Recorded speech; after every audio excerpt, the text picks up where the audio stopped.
আজকের এই ঈদুল আজহার আজকের এই কুরবানির এই দিন সাহাবায়ে কেরাম রাদিয়াল্লাহু তাআলা আল্লাহ রাসূল সাল্লাল্লাহু আলাইহি ওয়াসাল্লামকে বলেছিলেন, ইয়া রাসূলুল্লাহ, ইয়া হাবিবাল্লাহ, কুরবানি কি? আল্লাহ রাসূল সাল্লাল্লাহু আলাইহি ওয়াসাল্লাম বলেছিলেন, এটা হচ্ছে তোমাদের পিতা ইব্রাহিম আলাইহিস সালাতু ওয়াস সালামের সুন্নাহ। হযরত ইব্রাহিম আলাইহিস সালাতু ওয়াস সালাম হচ্ছেন আমাদের জাতির পিতা। যে আমরা নিজেদেরকে আমরা মুসলিম বলে পরিচয় দেই, এই মুসলিম নামটা রেখেছিলেন হযরতে আদম আলাইহিস সালাতু ওয়াস সালাম। মিল্লাতা আবিকুম ইব্রাহিম ওয়া সাম্মাকুমুল মুসলিমিন। তিনি হচ্ছেন আবুল আম্বিয়া। তার থেকে পৃথিবীতে অনেক অসংখ্য নবী এবং রাসূল পৃথিবীতে এসেছিলেন। ওনার প্রথম সন্তান যে ইসমাইল, আর পরের সন্তান হচ্ছেন ইসহাক। এই ইসহাক আলাইহিস সালামের থেকে বংশধরা থেকে আপনার এই যত পরবর্তী যত নবী রাসূল এসেছেন, সব নবী রাসূল এসেছেন এই চ্যানেল থেকে, ইসহাক আলাইহিস সালামের চ্যানেল থেকে, তার বংশধরা থেকে। আর ইসমাইল আলাইহিস সালামের থেকে কোন নবী রাসূল আগমন করেন নাই। সর্বশেষ নবী আল্লাহর হাবিব জনাবে মুহাম্মদুর রাসূলুল্লাহ সাল্লাল্লাহু আলাইহি ওয়াসাল্লাম এই মানে ইসমাইল আলাইহিস সালামের বংশধর থেকে এসেছেন। আল্লাহু আকবার। এই জন্য ইহুদি নাসারা যারা আছে, ওরা মনে করেছিল যে এই ইসমাইল আলাইহিস সালামের চ্যানেল থেকে যেহেতু কোনো নবী রাসূল আসে নাই, এটা হচ্ছে আটকুরা চ্যানেল, এই বংশের কোন নবী রাসূল আসে নাই, কাজে আখেরি জামানার পয়গম্বর এটাও আমাদের এই বংশধারা থেকে আসবে, এটাই তারা আশা করেছিল। কিন্তু আল্লাহ রাব্বুল আলামিনের ইচ্ছা ভিন্ন। তিনি তার হাবিব আখেরি জামানার পয়গম্বর মুহাম্মদুর রাসূলুল্লাহ সাল্লাল্লাহু আলাইহি ওয়াসাল্লামকে পাঠিয়েছেন ইসমাইল আলাইহিস সালামের বংশধারা থেকে। এই জন্য ইহুদি এবং নাসারারা আল্লাহ রাসূল সাল্লাল্লাহু আলাইহি ওয়াসাল্লামের বিরোধিতা করে জেনে শুনে বুঝে, এটা তাদের একটা প্রতিহিংসা, যে তারা মনে করেছিল যে এই আমাদের চ্যানেল থেকেই, আমাদের এই বংশধারা থেকেই আখেরি জামানার পয়গম্বর আসবে, কিন্তু সেটা এই জন্য আল্লাহ রাসূল সাল্লাল্লাহু আলাইহি ওয়াসাল্লাম বলেছেন, আমি দুই জবাহার সন্তান। তার পিতা আব্দুল্লাহ, তার দাদা আব্দুল মুত্তালিব মান্নত করেছিলেন, যদি আমার 10টি সন্তান আল্লাহ পুত্র সন্তান দেয়, তাহলে আমি একজনকে আল্লাহর রাস্তায় কি করব, জবাই করে দেব। আমাদের কিন্তু লটারিতে নাম বাদে আব্দুল্লাহ আল্লাহ রাসূল সাল্লাল্লাহু আলাইহি ওয়াসাল্লামের পিতা সম্প্রচার করা হয়। কিন্তু আব্দুল মুত্তালিব তাকেই সবচেয়ে ভালোবাসতেন।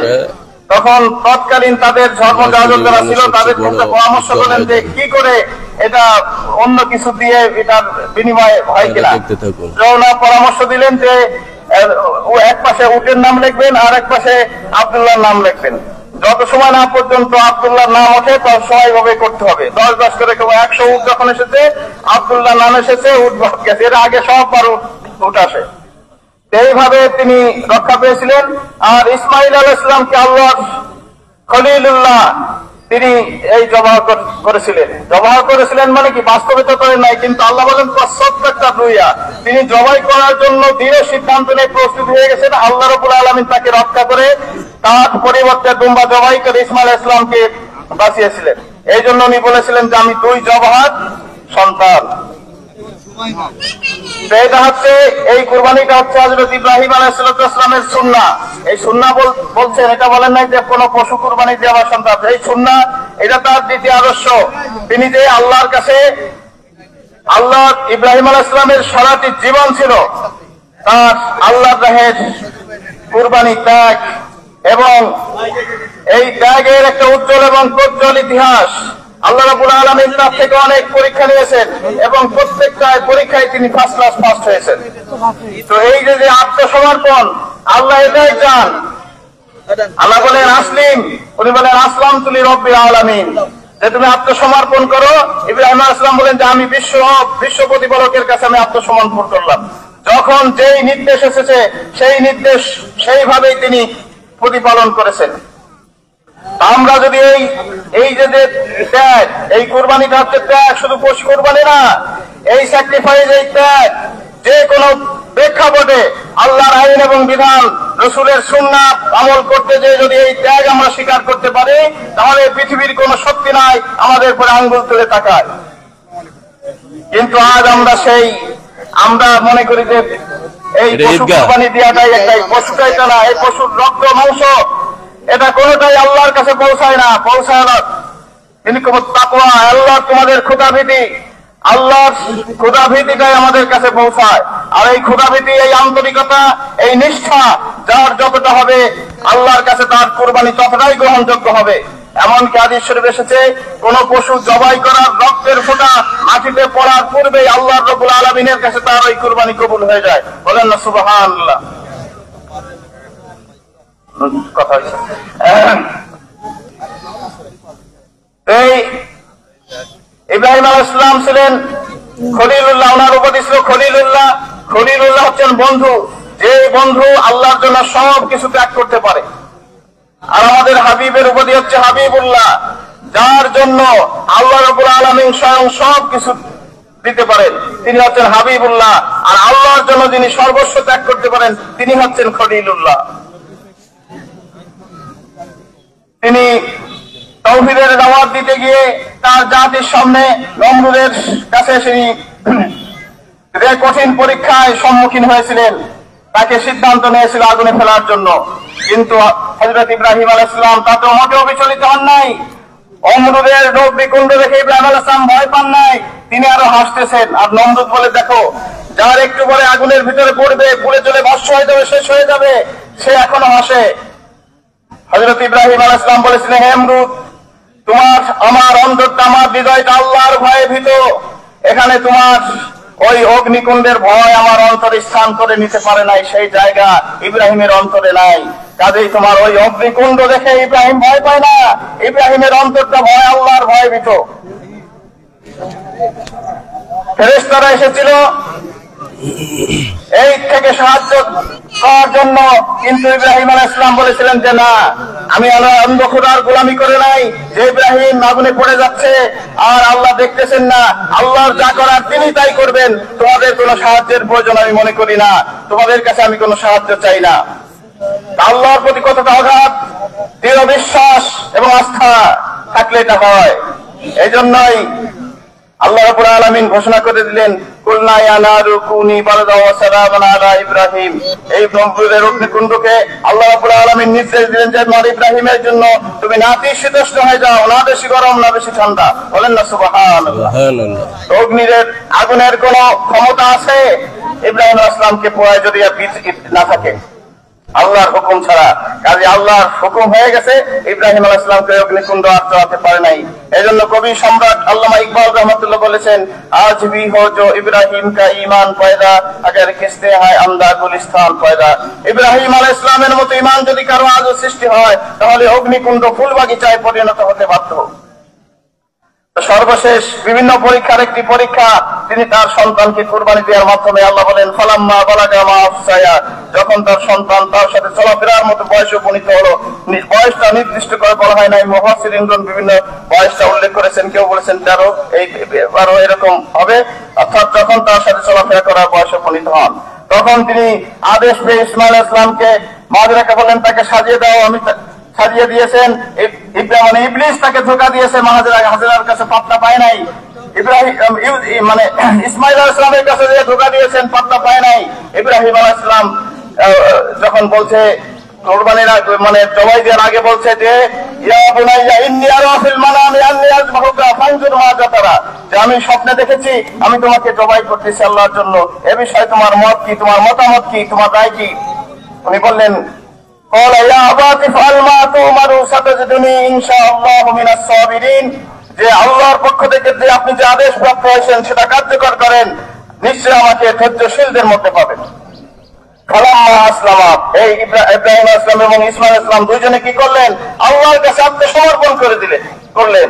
এরপরে উনি জবাই শুরু করবেন। উনি বললেন যে আপনার চোখটা বেঁধে নেন এবং ছুরিকে ভালো করে ধার করে নেন, কারণ ছুরি যদি ভালো না থাকে আপনার হাত, এটা কোনো সহজ বিষয় না। নিজের জীবন মানুষ কখনো সন্তানের জন্য উৎসর্গ করে দেয়, কিন্তু সন্তানকে রক্ষা করে। আপনার বিভিন্ন নজির ঘটনা পৃথিবীর ইতিহাসে আছে, কিন্তু পিতা হয়ে সেই সন্তানের গলায় ছুরি দিয়ে ছুরি চালানো, এটা কোনো সহজ বিষয় না।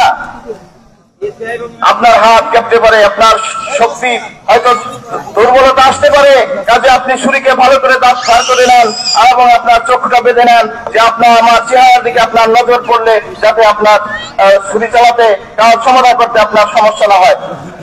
কিন্তু আল্লাহর হুকুম হচ্ছে না, ছুরির অর্ডার হচ্ছে তোমার এখন আর তুমি কাজ করতে পারবে না, তুমি ইব্রাহিমের একটা পশমও তুমি কাটবে না।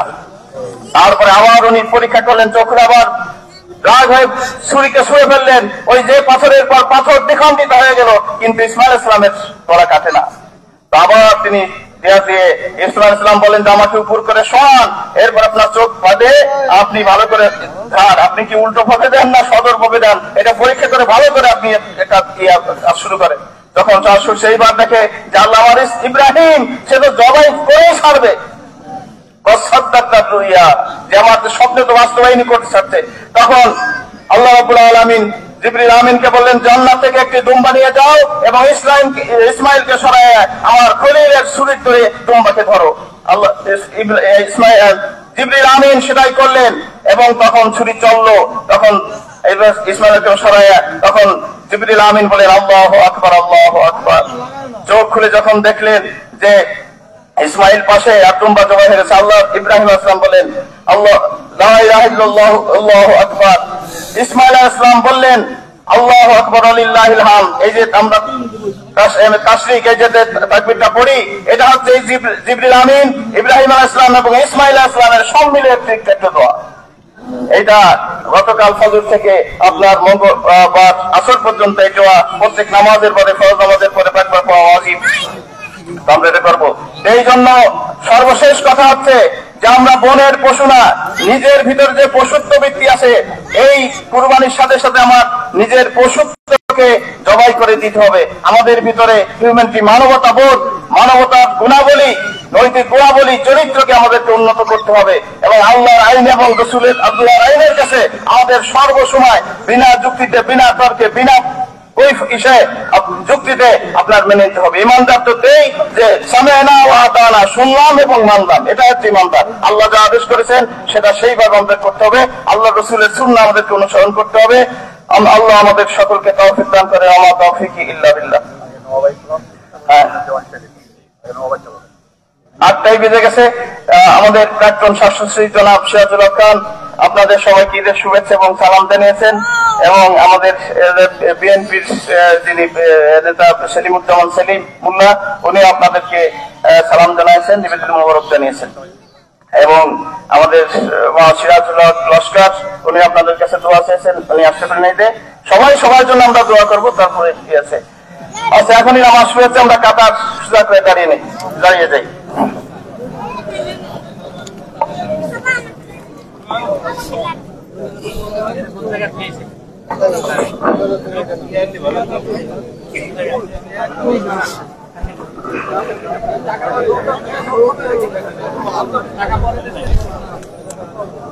কাতার সোজা করে নেন, এখন নামাজ শুরু হচ্ছে।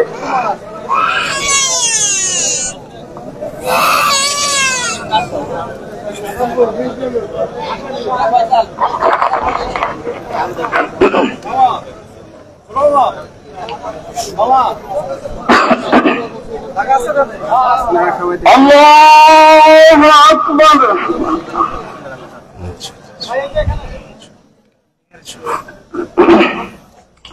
আল্লাহু আকবার। আল্লাহু আকবার। আল্লাহু আকবার। আলহামদুলিল্লাহি রাব্বিল আলামিন আর রহমানির রহিম মালিকি ইয়াউমিদ্দিন ইয়্যাকা না'বুদু ওয়া ইয়্যাকা নাস্তাঈন ইহদিনাস সিরাতাল মুস্তাকিম সিরাতাল লাযীনা আন'আমতা আলাইহিম গায়রিল মাগদুবি আলাইহিম ওয়ালাদ-দাল্লিন।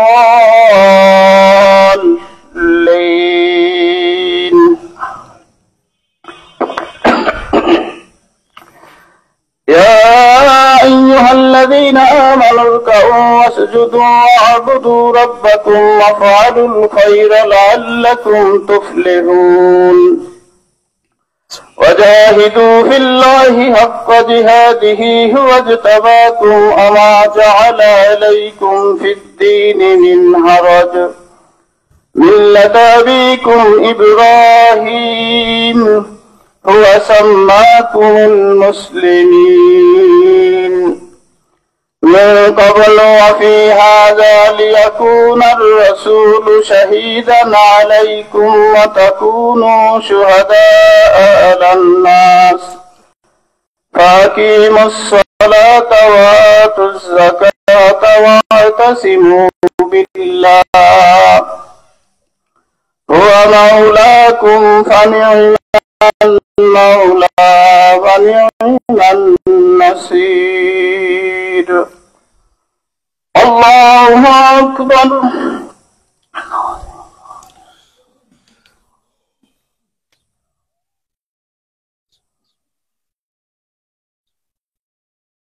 سمع الله لمن حمده الله أكبر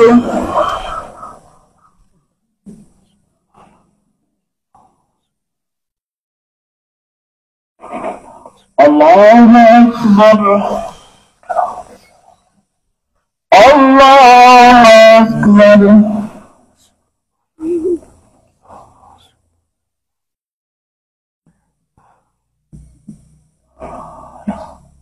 الله أكبر الحمد لله رب العالمين الرحمن الرحيم مالك يوم الدين إياك نعبد وإياك نستعين اهدنا الصراط المستقيم صراط الذين أنعمت عليهم غير المغضوب عليهم ولا الضالين يا أيها الذين آمنوا هل أدلكم على تجارة تنجيكم من عذاب أليم تؤمنون بالله ورسوله وتجاهدون في سبيل الله بأموالكم وأنفسكم ذلكم خير لكم إن كنتم تعلمون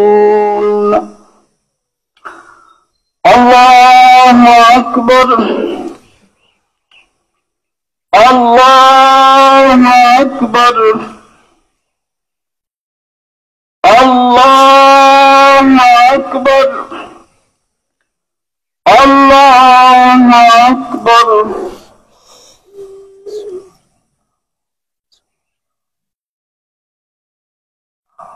سمع الله لمن حمده الله أكبر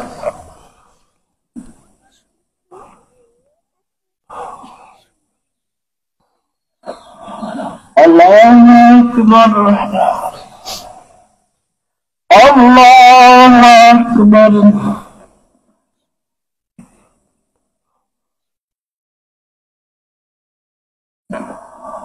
الله أكبر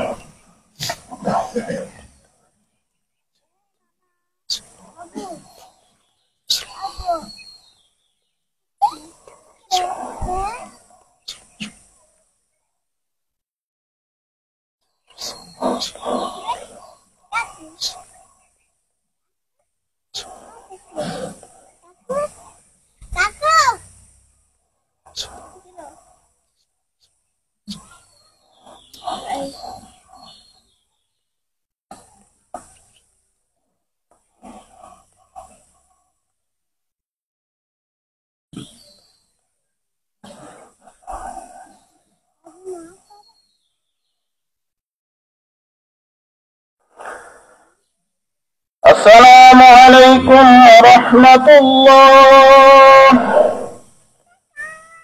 السلام عليكم ورحمة الله. الله أكبر الله أكبر لا إله إلا الله والله أكبر الله أكبر لله الحمد.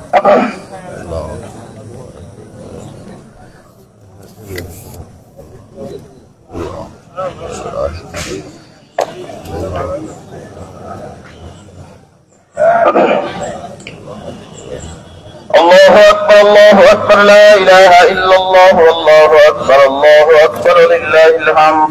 الحمد لله الذي جعل كل أمة مسكنا ليذكروا اسم الله على ما رزقهم من بهيمة الأنعام وألب التوحيد وأمر بالإسلام.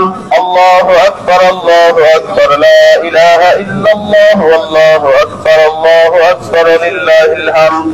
ونشهد أن لا إله إلا الله وحده لا شريك له ونشهد أن سيدنا ومولانا محمدا عبده ورسوله الذي هدنا إلى دار السلام صلى الله عليه وعلى آله وصحابه الذين قاموا بإقامة الأحكام وبذلوا أنفسهم وأموالهم في سبيل الله فيلاهم كراما وسلم تسليما كثيرا. الله أكبر لا إله إلا الله والله أكبر لله الحمد.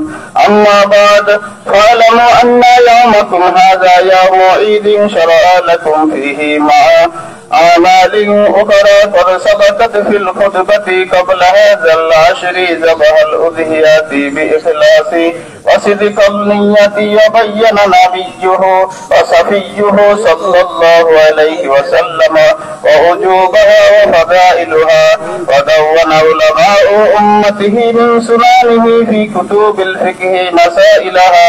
الله أكبر لا إله إلا الله والله أكبر لله الحمد.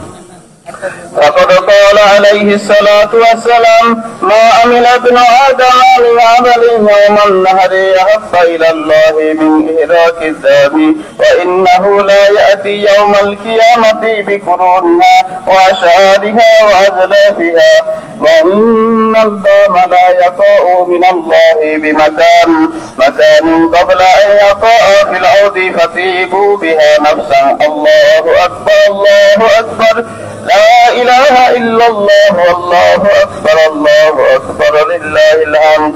وقال أصحاب رسول الله صلى الله عليه وسلم يا رسول الله ما هذه الأضاحي؟ قال سنة أبيكم إبراهيم عليه السلام. قالوا فما لنا فيها يا رسول الله؟ قال بكل شارة حسنة. قالوا فالسوف يا رسول الله؟ قال بكل 10 من السوف حسنة. الله أكبر لا إله إلا الله والله أكبر لله الحمد. وقال عليه الصلاة والسلام من وجد ساعة ليضحي فلم يضحي فلا يحسف فصلنا. الله أكبر لا إله إلا الله والله أكبر لله الحمد. وقال ابن عمر الأضاحي يومان بعد يوم الأضحى وعن علي مثله وهذا باب من الفضائل وتعلموا من العلماء المسائل. أعوذ بالله من الشيطان الرجيم. لن ينال الله لحومها ولا دماؤها ولكن ينال الله التقوى منكم كذلك سخرها لكم لتكبروا الله على ما هداكم وبشر المحسنين.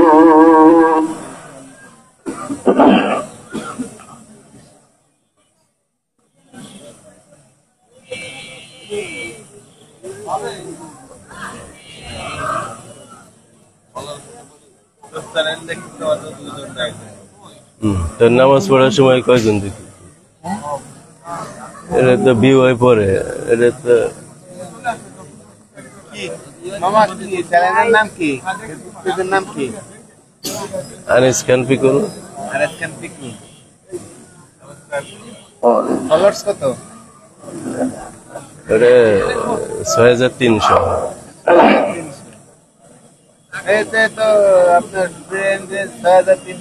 الحمد لله يستعينه واستغفره ونعوذ بالله من شرور انفسنا من يهد الله فلا مضل له ومن يضلله فلا هادي له واشهد ان لا اله الا الله وحده لا شريك له واشهد ان محمدا عبده ورسوله ارسله بالحق بشيرا ونذيرا بين يدي الساعه من يطع الله ورسوله فقد رشد ومن يعصيهما فإنه لا يضر إلا نفسه ولا يضر الله شيئا أعوذ بالله من الشيطان الرجيم إن الله وملائكته يصلون على النبي يا أيها الذين آمنوا صلوا عليه وسلموا تسليما اللهم صل على محمد عبدك ورسولك وصل على المؤمنين والمؤمنات والمسلمين والمسلمات وبارك على محمد وأزواجه وذريته قال النبي صلى الله عليه وسلم أرحم أمتي بأمتي أبو بكر وأشدهم في أمر الله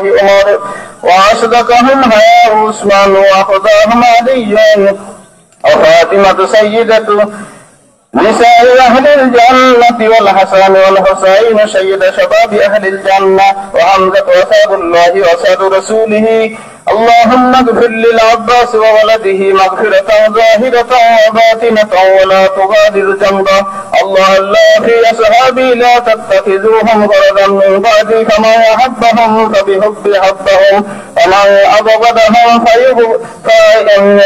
فببغضي أبغضهم وخير أمتي قرني ثم الذين يلونهم ثم الذين يلونهم وسلطان ذل الله في الأرض من أهان سلطان الله في الأرض أهانه الله إن الله يأمر بالعدل والإحسان وإيتاء ذي القربى وينهى عن الفحشاء والمنكر والبغي يعظكم لعلكم تذكرون فاذكروني أذكركم واشكروا لي ولا تكفرون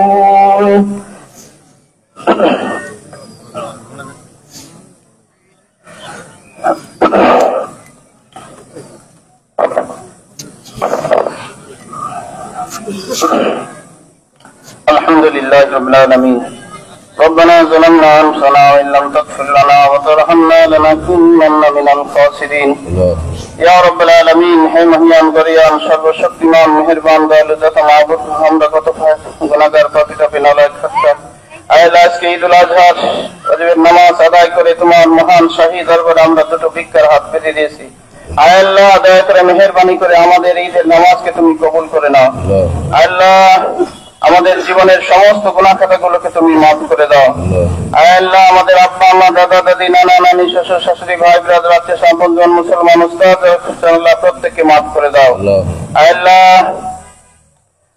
তোমার বান্দা তোমার কাছে হাত পেতেছে মাহবুব আল্লাহ কোন হাত কি চায় কোন দিল কি চায় তুমি ভালো জানো আল্লাহ সকলের হাত দুখানাকে কবুল করে নাও আল্লাহ সকলের দিলের নেক আশা আকাঙ্ক্ষা গুলোকে তুমি পূরণ করে দাও আল্লাহ যারা অসুস্থ আছে তুমি শিফা দিয়ে দাও আল্লাহ যারা অভাব অনটন আছে অভাব অনটনকে দূর করে দাও আল্লাহ যারা ঋণগ্রস্ত আছে ঋণ মুক্তির ব্যবস্থা করে দাও আল্লাহ যারা বেকার আছে কর্মসংস্থানের ব্যবস্থা করে দাও আল্লাহ যারা কর্মরায়গ্রস্ত আল্লাহ তাদেরকে উপযুক্ত পত্রে পাঠ্যস্থ করার তৌফিক দাও আল্লাহ যারা লেখাপড়া করছে জেহেন শক্তিকে বাড়িয়ে দাও আল্লাহ যারা পরীক্ষা দিয়েছে আশানুরূপ রেজাল্ট করার তৌফিক দাও ইয়া রাব্বাল আলামিন আল্লাহ যারা দেশে বিদেশে বিভিন্ন কাজ কর্মে নিতে আল্লাহ প্রত্যেকের কাজ কর্মে তুমি বরকত দান করে দাও আল্লাহ আমাদের প্রত্যেকে হায়াতে তাইয়্যিবা সিহাতে কুল্লিয়া দান করে দাও আল্লাহ আপদ বিপদ মুসিবত থেকে আমাদের জান মাল ঈমান ইজ্জতকে তুমি হেফাজত করে নাও ইয়া রাব্বাল আলামিন আল্লাহ তোমার হাবিব তোমার কাছে যে সমস্ত কল্যাণ চেয়েছেন আমরা সে সমস্ত কল্যাণ চাই যে সমস্ত কল্যাণ থেকে পানা চাইছেন আমরাও সে সমস্ত কল্যাণ থেকে পানা চাই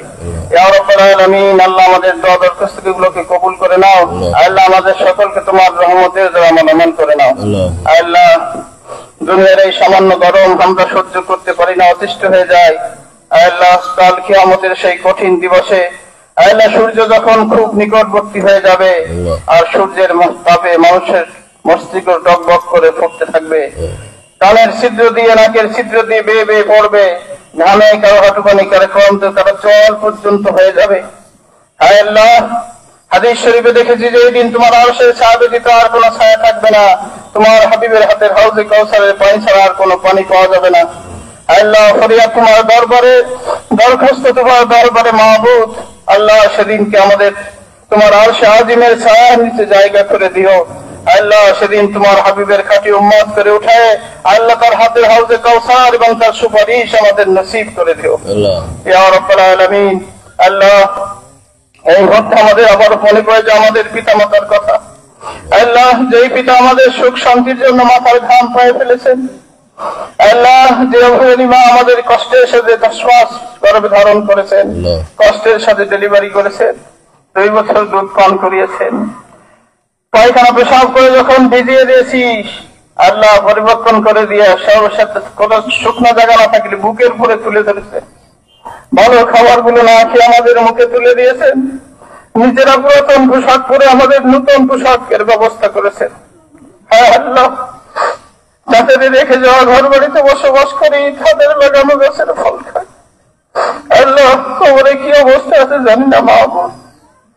رب ارحمهما كما ربياني صغيرا رب ارحمهما كما ربياني صغيرا।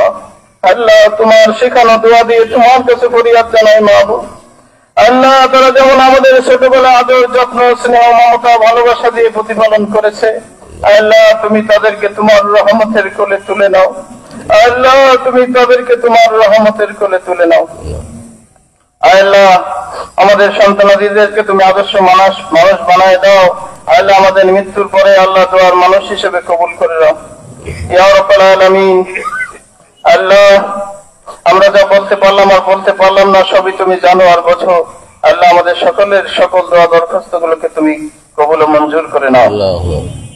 আল্লাহ যারা ঈদগাহে আমাদের সাথে একসময় নামাজ আদায় করতো আজ তারা কবরবাসী, আল্লাহ তুমি তাদের সকলকে তুমি মাফ করে দাও। আল্লাহ এলাকার যত মানুষ ইমানের সাথে আল্লাহ কবরে শুয়েছেন প্রত্যেককে তুমি মাফ করে দাও। আল্লাহ তাদের কবরগুলোকে জান্নাতের টুকরা বানিয়ে দাও, তাদেরকে জান্নাতুল ফেরদাউসের মেহমান হিসেবে কবুল করে নাও। আল্লাহ তাদের জন্য আমরা দোয়া করি যাদের দুনিয়ায় কোনো ওয়ারিস রেখে যান নাই, দোয়া করার কোনো মানুষ নাই, আল্লাহ তুমি তাদেরকেও মাফ করে দাও ইয়া রাব্বাল আলামিন।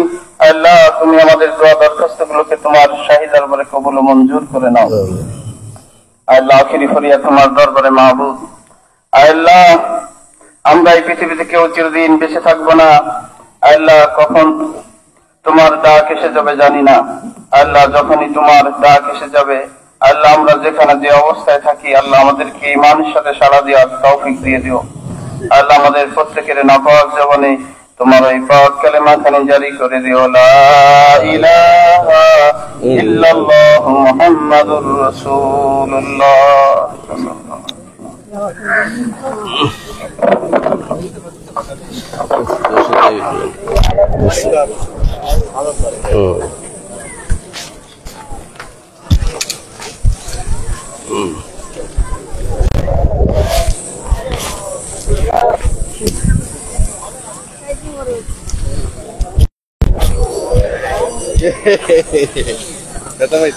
সেটা ভালো আছে না? ইয়ে শাহরি না পাই অ্যাক্সিডেন্ট করছে কেমনে? কাকু কেমন আছো?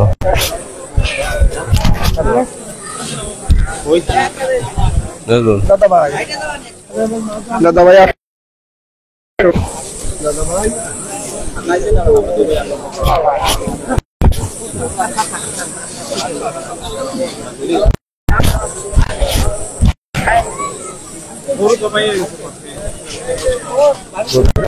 তোরা কি নামাজের আগেই হ্যাঁ নামাজ না পড়েই গুরুত্ব দিই? হ্যাঁ সেটাই তো, এক একজনের এক এক রকম।